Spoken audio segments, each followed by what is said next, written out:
Thanks everybody for coming here today. Special thanks to the organizers and volunteers who set up all this conference. Really appreciate the hard work, especially coming in on a holiday weekend. Right? My name is Adam Hogan. I'm an engineer with CrowdStrike, and I'm talking today about pirates. I'm doing this for a couple of reasons. The growth in cybercrime actually reminds me a lot in the growth in piracy. So I want to look at how piracy grew, how it became, and in its golden age. And I suppose there's a couple real points in history where piracy became a really big deal.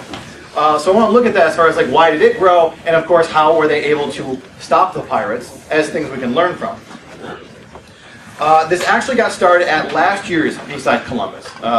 If anyone was there, I actually gave a talk on the economics of exploit kits, and at the very end had some like throwaway ideas about how this kind of reminded me of pirates. And I got like all my feedback was like, that part on pirates is awesome. All right, let's dig into that some more and do a whole talk.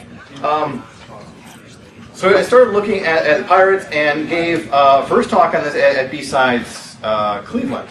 Talked a lot about these sort of individual decisions that people went through in order to become a criminal and why we should do that. It's very much in economic theory, which is my background. My graduate work in economics started looking at the individual choice to become a pirate. So what were the risks, what were the benefits, right? These guys were making serious bank. The risks sort of ebbed and flowed depending on policy, depending on where they were in the world. One thing to really come out of that was not only like, okay, wow, there's some serious incentives here. These guys were making like 10, 20 times what you could, working a legitimate vessel, right? So if you had the kind of experience, then, man, they were making really good money. But also learned that they were incredibly innovative. Pirates are able to come up with a whole lot of seriously social inventions. They really addressed the paradox of power. In the idea that they were giving their captain authority over them, because when you go into war, you don't get to vote on everything. Actually, when they weren't at war, they voted on everything. Turns out pirates were incredibly democratic and well ahead of the time there. But they sort of appointed a captain, and when they're at the war, they did whatever he said, right? Now, they didn't like it. As soon as they got out of the war, it's like, okay, we're good, we're safe, right? Captain, you're a dick, you're out, right? They vote them right on the spot, right? We'll talk about it. It actually happens a couple times. You're not doing what they want, you're out. So incredibly democratic, but also set up social structures that were very much built to protect them from a captain that might let things go to his head and run wild. So I talked a lot about that, and a lot about how rational the idea of their violence was, right? Which isn't some of you normally put together, but flying the pirate flag, the Jolly Roger that makes up my background here, and frankly a lot of others like it, was very much a signal. It says, surrender or we'll murder you, right? And it's because they didn't want to have to murder you. It's a lot of work, right? And there's some risk involved. You might try and murder me back, which is your right and everything, sure, but don't want that to happen. So if I can convince you, if I don't surrender, I'll murder you, then you'll just surrender and I won't have to. And that's wonderful, right? So they're all very logical about it. They cultivated reputations so that they didn't have to murder people. So we're starting there, but for the most part, I want to move sort of past those individual decisions and all this sort of like social thing, sort of like, okay, great. If pirates are really like cyber criminals, and I can make this analogy, then how do they stop them? How do they go in and put an end to the pirates? How do they hunt them down? How do they stop them? So let's see if we can learn from there. I think it is very important that we understand our adversaries. Not just their toolcraft, right? We see a lot of focus on and security on tools, right? Let's get IOCs for the right muskets and cutlasses, and then we'll be able to find the bad guys, right? Well, what if we can actually understand the actors involved? What if we can understand how they operate and gather that intelligence as well? But also, there's just not a lot of experimental data on criminals, and it's something that we as a group suffer from immensely, right? This is not an empirical science. We don't really get to share data, right? Maybe we should be working on ways to do that or whatever, but for the most part we don't. So instead of putting together elaborate experiments and things like physical science, you're here listening to me talk about pirates. So let's see what we can learn from this kind of allegory. And of course, I've also had tremendous success using these ideas and using these as analogies to communicate with the people I work with. Because at the end of the day, you can have all the technical data you want. If you can't sell to the people upstairs, it doesn't really matter. And these kind of analogies have helped me a great deal, and I'm hoping they can help you as well. So at first I looked at organized crime. Like, okay, these hackers are sort of an organized crime. Let's look at that. And the theory didn't fit at all, which sort of led me to pirates. Pirates were the one sort of social organization we've seen in the history sort of matched up with what hackers are doing. That they're not, almost all organized crime was based on a black market that we're actually kind of into, right? You outlaw gambling or prostitution or drugs. People are like, well, I kind of like those things. So it's not always opposed 100%, right? Whereas there really hasn't been a whole lot of actual thieves guilds, right? Which is essentially what pirates and hackers often are. But also the chaos and scope of the sea, especially centuries ago, really sort of matches the problem of tracking people through the internet. So let's talk about threat hunter in this case, like how do they actually track down pirates and stop them? So at a high level, really pulling from the books on pirates here, there are three major ways they're looking to actually go and stop these pirates. One, find and attack them at sea. Two, find them at anchor or while they're careening, and I'll go into each of these in a bit here. Or three, attacking their haunts or ports where they might likely to find, or maybe wherever they are habitually. That being said, even that is sort of presupposing the idea that someone is going out and doing the hunting, and that is not always super clear. We still have to ask the question, who has the right to hunt pirates? Who has the responsibility or duty to hunt pirates? And of course then, if we figure that out, who's going to pay for us to go and hunt pirates in the first place? Which all sort of comes back to a lot of the structure in international law that developed in order to say, okay, what was right and wrong for attacking pirates or responding to attack on international waters. Which is something that very much applies to issues we're facing in the cybersecurity industry here, and I'll have time to come back to that. So the first one was, let's find and see. Terrible strategy. Doesn't work, right? And reading from this book, Pirate Hunting, it said the idea that you go out and find a pirate at sea is an easy proposition only in novels and motion pictures. The open sea was too large, and that not even and was not in fact even considered a place to seek pirates or anyone else for that matter. Coastal routes, common routes among islands, and common landfalls were better pickings, especially when matched with the sailings of merchantmen. But searches were often fruitless without good intelligence. Sound a little familiar? Yep. All right. So, yeah, we can't just like, all right, we're going to go look for pirates. The sea opened up a whole new realm because you couldn't just like, okay, where's he live? What's his address? Cool, I'm going to go find him, right? It really doesn't work like that when you're looking for pirates. That second one was finding when they were anchored or when they were careening. Careening is when you actually beach your boat and scrape off all the barnacles and worms and crap that get stuck to the side because they will eat through the ship. All right. So you actually had to do this with wooden ships every now and then just to keep the thing running. Of course, while you're doing that, you're incredibly vulnerable. Right? If someone is out to find you and they happen to sail by while your boat is on the land, they can take their time shooting holes in that boat. Right? So very, very vulnerable while they're at their base, especially when they're hungover.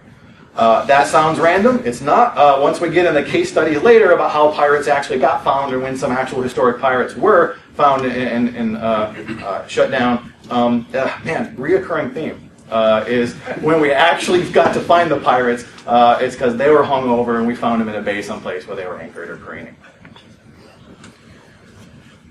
But that was sort of a double-edged sword, too. If you can find people because, oh, well, that's where they usually anchor, well, I can go looking for them. Well, that's a two-way street.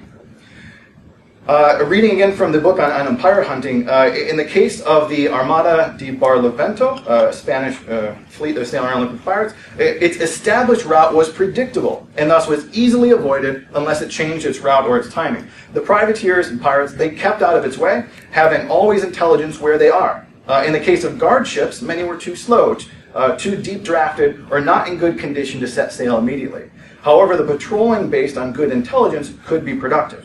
The sack of Veracruz by filibusters and buccaneers in the 1683 spurred the Armada de Barlovento into retaliatory action, for example. Over the course of a deliberate, focused cruise, the Armada captured 6 reported pirate vessels and 110 pirates. So there's a few things in there. One is that, if I have a predictable routine, then you can come and find me, but same for the pirate hunters. A lot of them were just doing routine patrols, or say like the Coast Guard had very specific area they were patrolling. And it's like, okay, well, just don't go there, right? So these are your firewalls of the time, right? Yeah, if you happen to come through here, we will check to see if you're known bad and stop you if we happen to figure that out. But one, we could sail around you, and two, it was incredibly common for pirates to have just a stack of like different passports. Like, what country are you from? Like, what country do you want me from, right? They had a bunch of different flags, all these papers that set up to, just lie their way past these kind of stops. Let's see. Also, the tactical issue was enormous. It said of guard ships, they were too slow, too deep drafted. So the military was constantly patting themselves in the back. I can take any pirate, right? Put me in a one-on-one fight with a pirate, we'll take him. And that was true. That's almost always true. That's just not a thing that happened. Right, they're sort of inventing this, they're like, yeah, we can take them. And it was basically like saying, well, okay, who would win in a fight, Wolverine or Batman? It's not going to happen. Some of you are thinking because they're not real. I'm thinking because one's Marvel and one's DC. But the idea was that when the military showed up, it's like, hey, I got a warship. I'm here to capture pirates. Pirates are like, bye, I'm leaving, and they're gone. Right? Because they were much smaller, much faster ships. You show up in a warship, and they just scamper off up to the coast or like up a river where these giant warships just couldn't go. So the military's like, here, I'm here to hunt pirates, and I'd see you, bye, and they're gone, right? So you actually had to be able to find them, out and about. Also, pirates actually tried to take Veracruz. They tried to take the city because one of the things we'll get into is pirates were most successful when they could establish a real base of operations. That one didn't work out so well. Yeah, the Spanish came after them, and they almost didn't have to. They sacked the city, and they were so disappointed with how much stuff there was to steal in this little town, they went digging up graves. Which was really easy, because a lot of those graves were fresh, which should have been a warning. So they dug up all those graves to steal their gold and all the stuff they've been buried with, and got the plague that had just killed them. The Spanish were able to sail in and liberate the city, but they were basically wrapping up 3 broken down, plague-ridden pirates or whoever was left of the planet. All right, we can go and capture pirates when they're at port. So let's find them in these bases. But again, okay, which port? We have to have that intelligence about their operations, about their activities, about their procedures in order to track them down, or that's not exactly helpful advice. So attacking their haunts or ports was used on occasion, and sometimes even effectively. However, no matter how the pirate hunter intended to track down and destroy his prey, he needed intelligence regarding private locations, anticipated destinations, the speed to overtake the pirate, or at least arrive at his location before he absconded, the men and arms to overwhelm him, and the capable commanders to apply the appropriate leadership and tactics. And they didn't always have those things. Because going after pirates, one of the issues we'll see was always that it wasn't necessarily a priority. Because it took so long to go and find pirates, the navies really weren't that willing to task resources to it. Because because they've got other things to do, often because, if we're looking through 16 to 1800s, they were constantly going to war with each other, right? The British Navy could have come in and swapped out all these pirates anytime they wanted, but they were fighting Napoleon, or whatever it was, right? Each other constantly back and forth throughout this entire time period, right? So while there's wars going on, taking care of these pirates was absolutely not a priority. All right, so one of the reasons pirates were able to be so effective is that they were able to build little cities, little bases of operations, and build societies where they could flourish. And I have the quote here. I'm doing you all an enormous favor and not singing from this operetta. But what they're captured in Gilbert and Sullivan's lyrics here is sort of the fun of being a pirate king. And it turns out that's when pirates got really successful. This old painting of Nassau, where pirates ran the show. They had their own little city going, and it wasn't the first, right? You could say the same of Tortuga for a time, Port Royal for a time, where pirates were basically running the city. They had sort of taken over, and of course there we're talking about a situation where they could absolutely flourish because they didn't have to hide. They could actually have a stable base where they could hang out, where they could do maintenance on their ships, where they could spend their money, which was a big plus. If you're luring people in with the promise of riches, it doesn't really matter if you're so shunned you can't go and actually spend this money. Of course, there's a couple of there's a couple like British soldiers standing by and doing absolutely nothing. Pirates just walk right by. It didn't matter. Pirates ran the place. So that was going on, especially here in Nassau. They had sort of built a smuggler economy at first. Before it was outright piracy, there was a lot of smugglers. And the idea that various governments were trying to control when and where you could trade. And you could go ahead and take another 30-40% profit if you could get around having to pay imports, taxes and stuff, right? So they started with the smuggler economy. It's kind of a gray market more than, say, black market, depending on how you look at it. But of course, it's building up an infrastructure that pirates can also then take a look up. So again, you need a place to spend your money to attract young men to go out and maybe get killed. So taverns and brothels, big part of building up that infrastructure. And it was really started as far as when they started to take themselves seriously. Like, hey, we're going to build our own society here. When Benjamin Hornigold sort of took over, he came in, and then later championed by Charles Vane. If you've ever seen like pirate movies or something, you've probably heard those before. Or there's a couple TV shows. Again, these characters pop up again. Now, their motivations were numberable. It wasn't just, hey, let's get rich. There was a lot of politics involved. There was a lot of nationalism involved. Hornigold was able to set this up because he was part of this Jacobite function, and that he was actually a part of the British Navy under Queen Anne and the Stuart line, and fundamentally believed that once the Catholics were back in power in England, which never happened, but he said, like, as soon as that happens, then I'm not a pirate, I'm actually the legitimate Navy. So he didn't think of himself as a pirate at all. He thought of himself as a privateer. The difference between a pirate and a privateer is a government can issue what's called a letter of marque and reprisal. Once you have that, they basically say, like, hey, we're at war with this country. If you see any ships from that country, you can take them. Their stuff is legally yours, right? So that's a privateer. So a lot of these, and most of these pirates, we fundamentally talk about pirates and through Nassau here and all these other places, it's fine calling them pirates. They didn't think of themselves that way. Right? They thought they were. Some of them thought that they were doing was legal. Some of them had just justified it. Some of them thought they were doing the right thing, and it was part of backing their country or their religion or whatever it was. Of course, they were getting crazy wealthy as well. Right? Again, for an average pirate to be able to go out there, you're looking at, I don't know, you go out and sail for about 3 months on average pirate cruise, and in that time, if you didn't die, you'd make about 10 to 20 times what an average sailor would make in a year. Right. So considerable there, and of course their pride, because at this point they had built this city. They thought they were going to have like a legitimate republic of pirates here, and they're very proud of that. So Hornigold really started that off. He was the commander of the Ranger. His second commander was Edward Teach, who would go on to become Captain Blackbeard. And again, he thought of himself as a tremendous patriot. He would not attack British ships. Which backfired on him. His crew was like, hey, there's a bunch of British ships that went by. We'd really like to steal from them. And he's like, no. So they said, you're out. Again, this happens all the time. They don't like the captain. We'll vote you out, leave you on a little island. Best of luck to you. Again, so he was an out-of-work privateer after Queen Anne's War. So he was a legitimate soldier in Queen Anne's government fighting in that war. And afterwards really thought, like, okay, I'm not a pirate. I'm a privateer temporarily out of power, right? But then once my people get back into power, I'm the legitimate Navy, right? And it's him that really thought that Nassau could be this republic of pirates. Now that didn't work out, and expelling the pirates was actually such a huge part of the identity of Nassau. If you go to Nassau, Rogers is still a name you'll see on streets and everything. That was the governor who was actually in charge when they ousted all the pirates, and we'll talk about how in a little bit. And the Bahamas' official motto is still expel the pirates, commerce restored. All right, so very much a part of the culture today. That's actually still the flag of Bahamas there.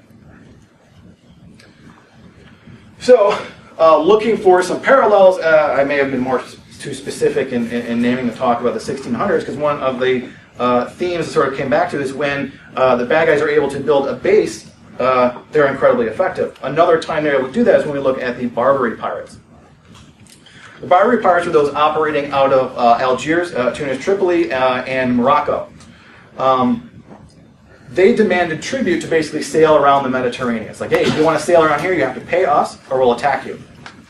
We'll attack you, we'll steal your stuff, and we will take all your people and sell them into slavery. So this was not safe for Americans. They were not able to reach this goal. They're like, hey, you got to pay us, like we have no money. And frankly, they were pretty used to the British looking out for them. Right? About this time, this was just after the Revolutionary War. They did not have a navy. The British have been really kind of doing that for them. So they're like, just coming off military welfare here. Like, we don't have one of our own. What are we going to do here? We're going to have to figure out a way to sail around here. So the Barbary pirates are actually capturing a couple of ships, the Maria and the Dauphine, and then selling their crew and passengers into slavery. So John Adams goes over to the people and asks them, like, how can you do this? Like, we didn't do anything to you. Why are you you're capturing us? And they said, well, according to the Quran, it's totally okay. We can rob you. We can sell you into slavery. It's really not a big deal. And if we happen to die while we're doing it, we go immediately to heaven. So great deal for us. So huge problem there. And again, this kind of comes back to, not as anything unique to Islam. Again, what we're finding is not that people are like, I want to be a criminal. They look for some other motivation to get involved, right? Whether this guy saying like, well, I'm going to back the Catholics and British, or whether it's this guy saying like, our religion says it's okay to steal from you. There's some other motivation that's going on there. So Jefferson and Adams start arguing, trying to figure out, like, look, are we just going to pay them, try to avoid them, or are we going to build a military and go after them and fight them? Jefferson wanted to go and fight him. Adams was arguing against it, but eventually got convinced. The biggest problem being, it's like, well, you don't have to convince me. We have to convince Congress to give us the money. This argument sort of predated the Constitution, when it was extraordinarily difficult to get money. They didn't have a navy because after the Revolutionary War, they sold all the ships they had in order to pay for the previous war. That's how long ago this was. The government thought they had to pay their debts. It was crazy. They had they had literally sold off the navy and used that money to pay down the debts. And President Washington was all in for it because he didn't think the country should have a military laying around. He thought they might be tempted to use it and didn't think that was a great idea. Wild stuff, right? Jefferson comes back and says, look, we don't actually need that big of a military. I need 6 frigates. These pirates are kind of shabby. Right? Yeah, they're attacking people. They don't got much going for them. They're not great ships. They're not great at their cannons. What they basically do is pull up alongside you and like 50 dudes jump over your boat like it's ours now. So we don't even have to be that great of a navy. I just have to be able to have a few cannons to shoot these guys while they're creeping up on us. So they go ahead and build that. And in 1794, Washington signs this bill to provide for building these 6 frigates after Congress passed it. Talk about crazy. He didn't just run off and do this on his own. So they started building this navy, and then when Jefferson was president, they really start putting this to work because they're seeing a lot more aggression from the Barbary pirates. And even then, when he sent the warships over, they were only to defend the American merchant ships. They literally weren't allowed to fight back that much. Like if the pirates attacked and then turned to run, they're like, you have to stop. Because Congress hadn't approved of war. Again, this is how long ago this was. Wild stuff, right? So the president's like, I don't have the authority to send to war, but you can go over and defend people. So they send those over, and the USS Enterprise, which is not the first time I get to say that name, which is all sorts of fun, but they go over there and capture the Tripoli, because they sail around under a false flag. Again, everyone did this. They're running, I think, Great Britain's flag, and they pull up next to this Barbary pirate ship. It's like, hey, how's it going? They're like, well, we're out hunting Americans. He's like, you don't say. So they lower their British flag, they hike up the American flag, because you can lie about country you're from, but not if you want to open fire. And he did. Because it's like, literally, this is like, I don't know, like 1/10 of the American Navy at this point, being captained by like a 22-year-old kid who really wanted to go to war. So it got in a position where he was legally allowed to do that. So they actually take this ship, and there's this huge victory. We captured a ship from the Barbary pirates. All downhill from there. Everything started going wrong. They went over there to check it out, and they're like, hey, we're the American military. We're here to make it safe for our guys. And they're like, welcome. Let me draw you into to the Bay of Tripoli here. They're like, okay. So they hand over the keys to the ship, and they let their pilot steer in the boat, and they park it in the middle of all their cannons.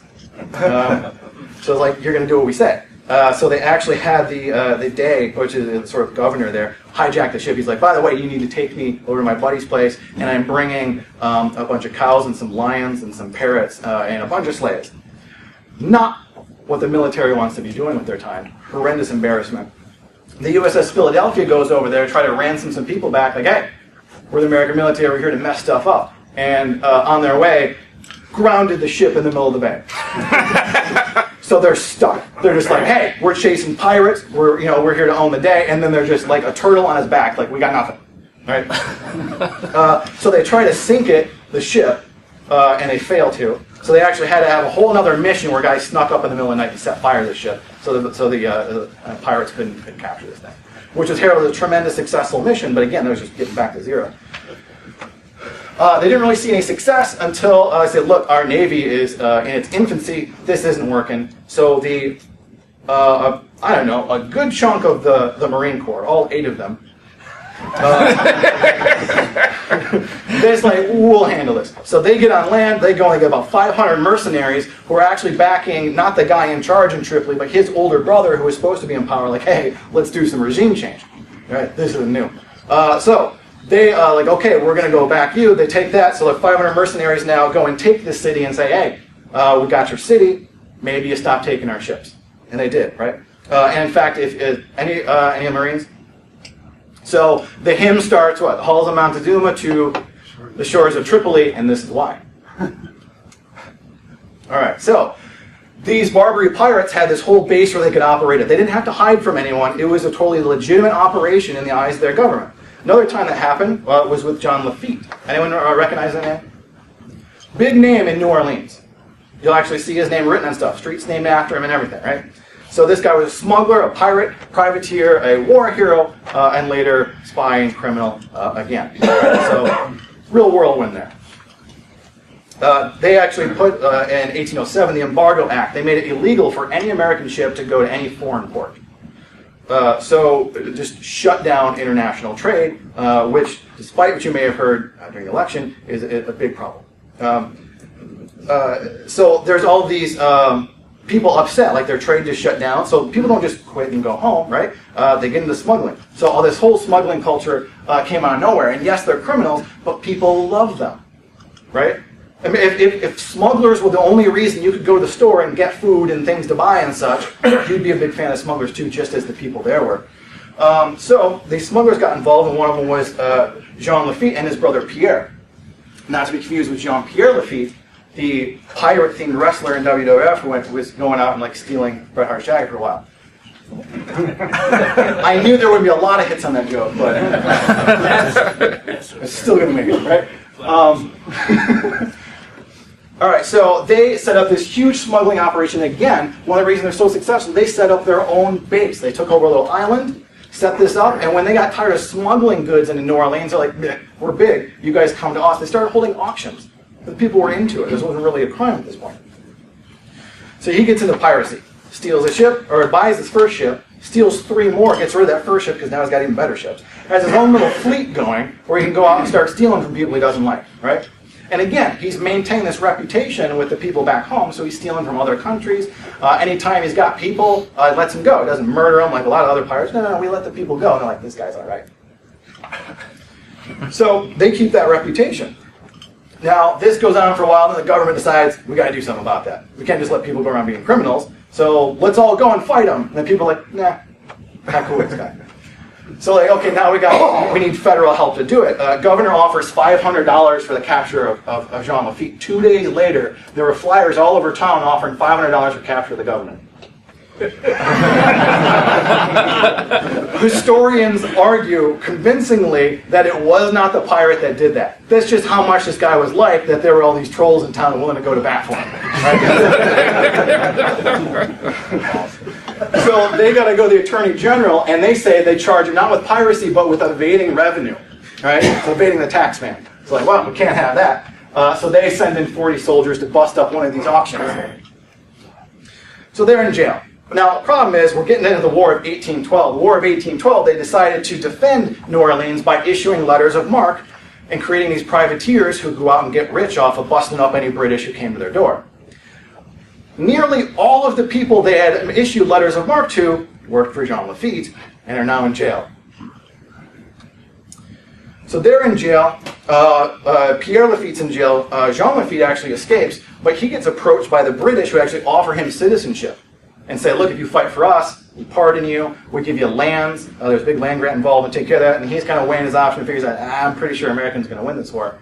But then the Americans still were trying to arrest him and barely escaped, but the military now came in and seized all the pirates' boats and captured a bunch of the rest of the pirates. Well, Andrew Jackson comes down to New Orleans and says, hey, there's a war going on. You guys are getting attacked like any day now. How is your military all set up? They're like, well, you're in luck. We just stole all these pirate boats. He's like, great. Who sails them? He's like, we got no one.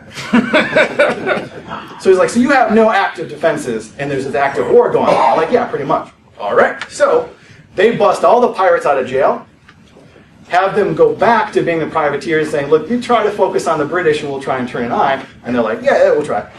So the pirates are now free to go back out there. Basically, everyone's happy except a couple, people in government are like, yeah, I was going to bust these guys, right? And they run an incredibly successful campaign. They were better at sailors than all of the legitimate military they had. They set up 3 artillery units and knew how to use the cannons far better than any of the military. So not only did they come out of the war with pardons, but with praise. Like, yeah, you guys saved the day. Right? So he ends up setting up a whole new base in Galveston, which apparently you can still visit the ruins of. It's down there near the harbor. He worked for a spy during the Spanish and was eventually driven out by the USS Enterprise. And just throw that in there again. Right? I think it was a different ship at this point, but... Right?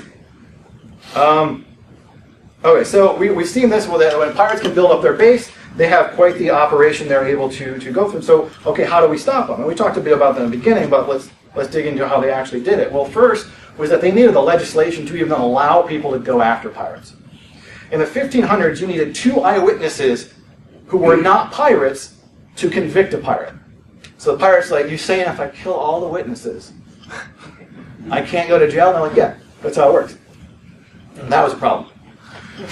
Took them a long time to change that law, though. It really wasn't. It wasn't until 1536 that they changed the law. Like, okay, we can actually have a jury hear testimony of your accomplices. So, not giving you the active incentive to murder people, but now get to the point where authorities can flip one of the pirates and get him to testify on the others.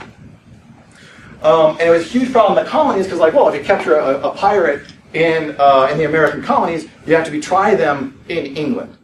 It's a bit of a logistical problem.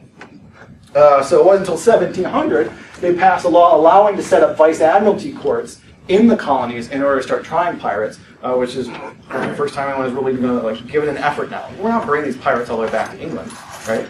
That's nuts. So they set up these courts and started providing bounties to go and capture the pirates. So now we've got an incentive to go out and capture pirates and also the ability to legally convict them, throw them in prison. What other policy do they have? They also tried issuing pardons. Maybe pirates just want to go legit. Let's give them a chance. So this is something that's tried, particularly in Nassau, which I'll come back to. Also to step up naval patrols, right? Again, you had to get someone in there. You had to get someone there that's going to spend some time hunting for pirates. The usual Coast Guard activity wasn't going to cut it. Because again, that's basically a firewall at this point. Bad guys are like, yeah, let's just go around. And then they had to promise rewards for the capture of pirates by offering bounties, but also licensing private ships to attack and capture pirates. So now, okay, let's set up an actual incentive to go out and get them because we can't have enough military to patrol everywhere pirates might be. We're going to have someone go and look for them. And then, now that we can put pirates on trial and start executing them, hopefully that will reduce the incentive to become a pirate in the first place. Again, they tried this pardon. So they actually had King George work out a blanket pardon for pirates. So they go to Nassau and say, this, which is, again, a city run by pirates, and say, hey, the king forgives you. That reception for that was mixed, right? About 50% of them ended up accepting the pardon. Right? Hey, this is great. So it seems that there were a few people like, well, maybe I don't want to be a pirate anymore. I kind of got driven into this life. I'd like to have a legitimate life. I'm basically a criminal for a living. No one's going to marry me. I got to transition out of this life, right? Then again, a lot of the pirates who accepted the pardon never stopped being a pirate. They're like, whoa, you're going to forgive them my past crimes? Awesome. Let's go do some new ones. And the records sort of show that there was this mixed effect. You'll see the governors, I don't think this is going to have an effect. Some few indeed surrender and take a certificate of their so doing, and several of them return to the sport again. So they're actually seeing that. So that might not have worked. But there were, I don't know how many, but some percentage of pirates like, yeah, okay, you pardon me, I'm going to give this up and go legit. So, also giving pirates the opportunity to go straight. So a lot of these pirates actually became privateers. One, because there was another war. This is also a great time to go legit. And a lot of them thought of themselves as a legitimate kind of navy in the first place. So we get back to, say, like the World Quadruple Alliance, like, hey, we got another war, we need privateers. And they're like, great, I can go straight and basically do what I was doing before, but now it's legal. Benjamin Hornigold, again, so the founder of that republic in Nassau, took his commission from Governor Rogers with the king-appointed governors who sent him there to deliver this pardon and bring order to the place. And then he started cruising against Spanish pirates out of Nassau. Like, okay, now I've got papers saying I can go out and take Spanish ships, I can keep everything I find, and I'm doing it in service of my country. And a lot of this problem grew international law. A lot of international law came from these problems that arise at sea because they were generally recognized as international waters, right? And it sort of started with Hugo Grotius, who wrote, they thought this book called The Free Sea. Turns out it was actually a chapter in a larger book called I'm going to butcher the name, but essentially the Ethics and Law Surrounding Prize and Booty, which is always fun to say. But so they had sort of set this out that, like, look, there's such a thing as international waters. No one country gets to put jurisdiction. So yeah, you get this sort of cooperation, and you don't maybe want one country taking everything over. But we also then have to figure out like where jurisdiction is. If there are crimes at sea, what are we going to do about them? That's an issue we're actually tackling recently in the realm of cybersecurity. It was only a few years ago that the first Talon manual on cyber war was put out. It was put out by, I kid you not, the International Group of Experts. That's what they call themselves. The gall of it, I can't imagine. But they got together, all these lawyers and academics and a couple of officials from NATO, to actually look at how does the international law we already have, as far as like just war and international waters and telecommunications, how does that apply to potential cyber war?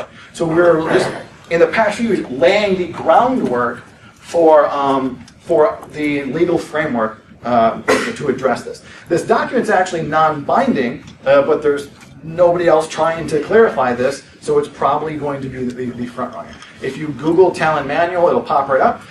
Amazon sells a copy of it for way too much, and the PDF's free online. It's very easy to read because honestly, like in bold are the major points, and then after that are a bunch of legalese nonsense. But you can basically go through like rule 1: what's your sovereignty? Can you fight back if you're attacked? Right? It may not be as interesting as some as you hope because it's really very focused on an attack that is obviously an attack, like a cyber attack that causes physical damage. Right? Shuts down the power grid, hurts people, things like that. And apparently they are revising it to look at more subtle cyber attacks. Apparently that version, the 2.0 version, addresses some of those more subtle points. It's going to be coming out later this month. And I'm very much looking forward to seeing that, seeing where it's going from here. So we're really just now laying out the legal framework, and I actually think it's a lot of it's going to come back to that international law that's trying to deal with pirates. So again, how can we actually fight these pirates? Well, one of the ways was with privateers. I mean, yeah, in theory, our Navy's supposed to do this, but there's not enough of them, and we've got other stuff for them to do. So we can actually issue letters of marque ourselves, hire some people and say, look, hey, if you're out there, yeah, you're a trading vessel. But if you see some pirates and you capture them, you get to keep their boat and everything on board, right? Pretty good deal. And they could supplement that with bounties, saying, look, get these specific pirates, and there's money for it. They could recruit the pirates, is what we saw with Hornigold. Like, hey, come back and be legit again. You can still be a pirate, but we'll give you a paper to say it's cool. But then also a big part of that was getting in a legitimate government built in Nassau to remove that support organization, because if the pirates had set up their own base, they were entrenched. Right? Now we can do some of these in the realm of cybercrime, although I think removing a support organization is pretty difficult, right? Of course, you'll see that they busted up Silk Road, they shut it down, they put the guy in jail. It was like a week later, there's another Silk Road, right? 72 hours. Yeah, 72 hours. Right. Has anyone not seen The Wire? Good, right? So again, what's the last 5 minutes of season 1 is we got all the guys in jail, and then they show the same corners, and all the low-level guys have just moved up and they're selling drugs, right? Shutting down support organization on the internet, I don't think that's going to work, right? I mean, yeah, maybe getting Ulrich in jail was a step forward in the eyes of the government for daring to sell this website where people could trade with each other peacefully instead of on these violent quarters. But that's going to be pretty tough on the internet. But these other options are available. So with Nassau, yeah, they hired him as a pirate hunter, but Charles Vane wasn't on board. In fact, he led a revolt against the new governor and everyone who accepted the pardons. He's like, you're not against us, or you're not with us, you're against us, so he's going after them as well. He builds a whole fleet. He really gets some ground. Like, people are on his side. He's got, I don't know, maybe half a dozen ships in his fleet. It goes from Captain Vane to Commodore at this point. He's got a whole fleet of pirates that are pushing back against this, and they got wiped out by a hurricane. So, one of the most feared pirates at the time, how did we go and capture him? We did, it was dumb luck. When we actually captured the pirate himself, it was because after the hurricane, he happens to wash up on a deserted island. Some turtle hunters find him. They give him some food. They're like, you want to come with us and hunt turtles? He's like, no. You smell terrible. I don't want to work for a living. I'm a pirate king. So he's like, I'm going to wait for someone else to come along. They're like, that's probably not going to happen. He's like, yeah, I'll wait. So he's chilling out on the beach. A ship comes along. Flags him down like, hey, I'm just a sailor. I'm stuck here. I'll work this ship if you can get me a harbor. They're like, great, welcome aboard. Because, of course, this is a huge fear for all sailors. Of course, they're going to help someone. So they bring him aboard. Like, great, you can help out, work along the ship. And someone who was a passenger on the ship is like, Captain, a word, that's Charles Vane. And as soon as you go to sleep tonight, he's going to take over your ship immediately after murdering you, right? We know who he is. So they're like, okay, back on the island. And if you're there when we come back, we're going to take you to Jamaica and hang you. So he's like, all right, I'm going to try my luck again and wait for another ship to come along. Is that going to happen? It actually happens. Another ship comes along. They pick him up. He's like, hi, I am totally not a pirate. Would you bring me on board and let me help? And they're like, sure thing. So that ship picks him up. About 2 weeks later, when the other ship was supposed to catch him back, he's like, no problem. So they're taking off from that little deserted island. The first ship passes by and says, hey, how you doing? We got some mail. You want to trade? By the way, that's a pirate. And sure enough, take him to Jamaica and hang him. All right. So, hey, there are cases where reputational-based indicators are going to work, and you actually find like that's bad. Stop that. In this case, it was, but only because a hurricane did the heavy lifting. Come back to Calvin Jack. Let's see. When they decided to go after Blackbeard, it was because Governor Spotswood decided, as upstanding governor, we need to capture this pirate. At least that was the public face. Really, is because he was so many scandals. He's like, we got to cover this shit up. Because he had been embezzling. He built himself a palace. He declared himself a scion of the Anglican Church, and it was his ability to make priests. Just decided one day. There's all sorts of stuff going on. He was corrupt as the day is long. He's like, well, we got to get people talking about something else. Let's go get pirates. So he puts together the money to buy some ships and sets a bounty to say, let's go get this Blackbeard fellow, because he had been just laying siege to South Carolina, or north, one of the Carolinas. So they buy a couple of smaller sloops which was, again, a really, really necessary part of going after pirates, because when the military would show up again, be like, we got a huge warship, we're going after pirates. Pirates are like, bye. They scamper off a river, and they're, sometimes canoes at this point, right? They had much smaller ships. They go where the big ships couldn't. So they offered that, and then they capture him, and then he's pardoned by the governor, because they had a side deal. So they actually managed to capture this pirate. It didn't really stick because the governor here was getting a cut. So when they actually did capture him, because they were at anchor and totally hungover. Told you they'd come back. There's a couple of pirates. I think there's another one, but we'll see if we get to it. But yeah, Blackbeard was caught because they had, they had a bunch of money. They're partying. They're hanging out in this little bay where it's safe to anchor, and they get caught. So the military's like, hey, we're the military. We're here to mess stuff up, and then they ground their ship in the bay. Crap. Okay, so they're now throwing stuff overboard just to get off of this like sandbar or something or whatever, and the pirates wake up, but they're still hungover. So Blackbeard, who was apparently where metal started, gets up, holds a glass of liquor. Everyone else is still hungover. He's still drinking. Holds up his glass of liquor and says, drink. He drank damnation. This is the captain of the pirate hunter writing. Blackbeard holds up a glass of liquor and drank damnation to me and my men, whom he styled cowardly puppies, which was apparently a big insult back then. Saying that he would neither give nor take quarter, which sounds really fancy because it's old-fashioned, but he's basically saying, fuck you, we're going to war. And they did. They lost. They beheaded Blackbeard, captured all of his men, and finally got him. A lot of them, because they thought they were going to take him, but the pirate hunters, they hid below deck, and then swarmed out and captured him. They weren't expecting that. They're super hungover. The last thing they had to do was chase Caesar, who was one of the pirates working there. He was a freed slave, which occasionally the pirates would do.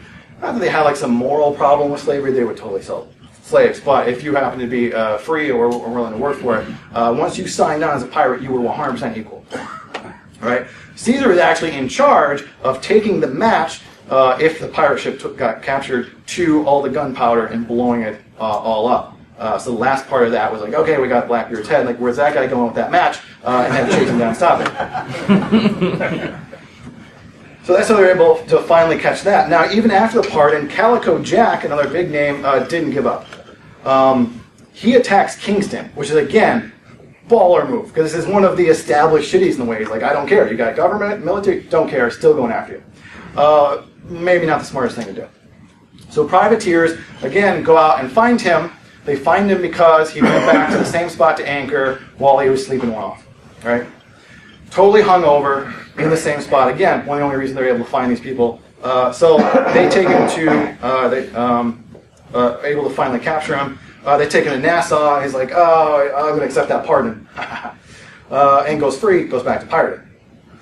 He did this with his girlfriend, Anne Bonny, and her girlfriend, Mary Read, some of the first cross-dressers in public record. Again, if you were willing to sign those articles to be a pirate and join up with a crew, no one really gave a whole lot about your ideas, where you came from, where you're going.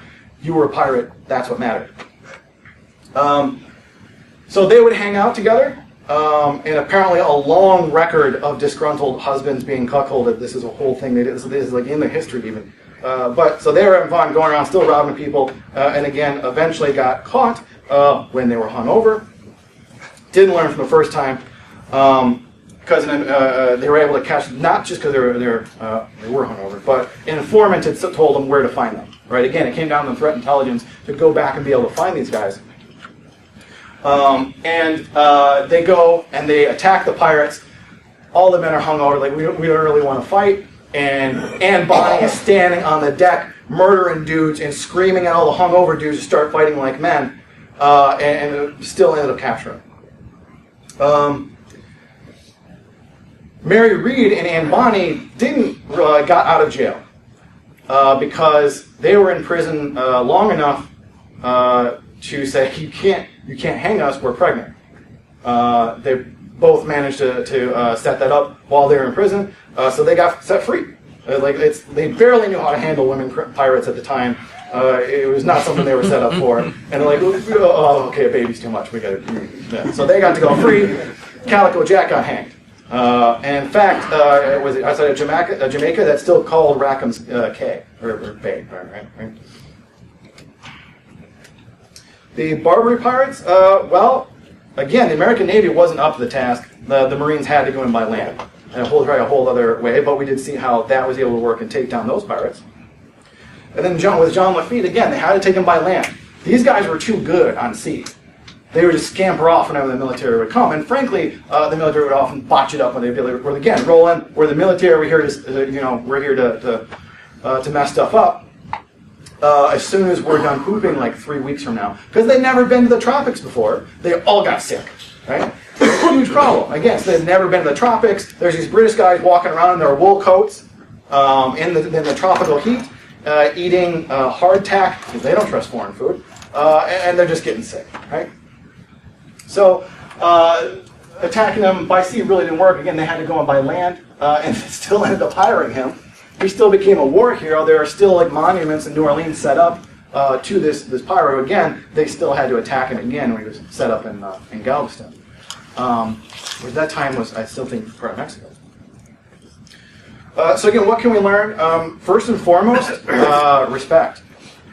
These aren't just like, I don't know, someone driven to mug someone on the street corner. These are career criminals. We often think less of them, but these are guys whose incentives, whether they get paid and whether they live, depends on whether they figure out how to be a good and effective pirate, and they did. They figured out a lot. Again, their social structure was incredible. I talked about in my previous pirate talks a lot of the tactics it seems like pirates invented suppressing fire. They were the first to use that as a tactic, right? And frankly, a lot of other ship-to-ship tactics as well, because their lives were on the line, and that was a huge incentive, right? Private in the Navy is like, I don't know, whatever bare minimum I need to do to stay out of trouble, right? And I'm getting paid next to nothing. Pirate, I'm making 20 times what you make. I am in this to win it, right? So nobody really thinks they're the bad guy. A lot of these people that became career criminals, they weren't. They didn't think they were bad. They thought they were working for the right people or the disposed government or whatever it was. This is proper in our religion. And we've absolutely seen that in cyber crime as well. There's something I talked about last year. I was talking about exploit kits. Specifically, but to draw from that again, when they went and arrested this Russian guy, in St. Petersburg, he was running this whole, exploit kit and botnet or whatever. They arrest him. Reporters go and interview his neighbors. Like, hey, did you know your neighbor built this thing? They're like, well, what does that even mean? And they explain it. Like, he built this elaborate system to attack American banks, and his neighbor's like, oh, that's awesome.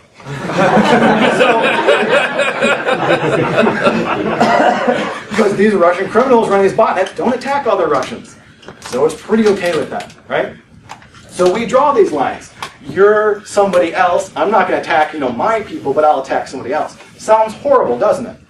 Well, we all laughed in the keynote address and we're like, oh yeah, people from Michigan, right? Same idea, but it's, again, that kind of thing that gets exploited to say, like, I'm not a bad guy, right? And fools rush in. These guys would go in just assuming we're the military, we know how to mess stuff up, immediately get a tropical disease. Their ships are running into sandbar because they don't know the local terrain as well as the bad guys. And again, can't chase them up the river they're scampering off of because their giant warship isn't built to chase these little pirate ships. So they really had to adapt. You had to prepare. You actually had to prepare. The tropical climate was so bad that their sails were rotting. Their anchors were rotting. They were getting way more bugs and worms in the wood than they were really used to because it was this whole other climate and they weren't prepared for it. And they couldn't replace their masts because there weren't trees big enough in that part of the world. The shipworm was eating through their hull, so they had to careen even more regularly, and they didn't have docks large enough to do that. So like, hey, we're here, we got, clock's running. We got like a month, and then we got to go back to England, which is a huge journey, just so we can scrape all this tropical nonsense off the bottom of the boat.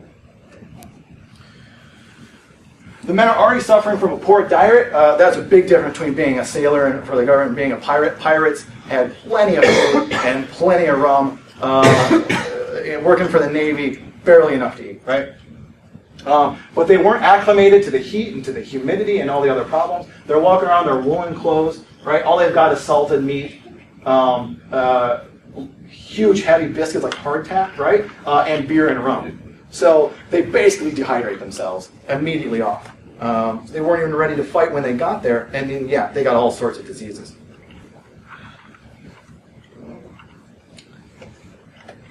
Let's see, we got Blackbeard. They captured him. We started talking about that. Dampier. Again, some of them were so unprepared for that. This guy sails down there, is like, okay, I'm going to go catch pirates. Doesn't take care of his ship. Doesn't go back to England to careen and scrape all the barnacles off there, and has a mutiny for it. One guy says, you are so bad at being a captain. This ship is so unsafe. You're dropping me off of that deserted island. They're like, you'll die there in like weeks. He's like, better odds than staying on that ship. So they drop him off there. They sail back like, I don't know, a year later, and he's like, hey, what's up? They're like, oh my God, you're still here. Do you want to come aboard? He's like, sure. And he sees the old captain. He's like, put me back on the island. Literally, this actually happened. He's like, I'm not going anywhere. And they're like, no, he's not the captain anymore. He's like, no, put me back on the island. It's like, we promise he's not the captain, and we'll take you back if you change your mind. He finally agreed to stay on the ship. Let's see. That was after they mutinied. He got 3 courts-martials for just running the ship into the ground. It was so unsafe. When Alexander Selkirk, he met, when he got back to England eventually, he met an author, told him his tale of living on this island. That guy went on to write Treasure Island. That's actually where the story came from. All right. And I have a bunch of books here that I read, if this is all interesting to you, on pirates, if you'd like to check that out. Well, mostly I think that we have a few options to pursue to actually go and look at how we hunt down pirates. The one I'm most intrigued about is creating privateers. And I don't have nearly enough time to go into the legal framework. I've started learning it myself, but I believe that will be my next talk. Because I think we can actually have a legal framework to say, if you go after the bad guys, we can make that legal. Maybe we can set up some prizes to do that. There are all sorts of problems with that. The debate on whether or not it's okay to hack back is one that's been raging in this community for a long time. But I think it's also one they solved with this legal framework of going after pirates. Something I want to explore in a whole lot more detail, and hopefully at the next conference I present to. So I hope that was interesting. If you have any questions, I think we've got a couple minutes, maybe. Otherwise, I'll certainly stick around. And thank you so much for coming to this talk.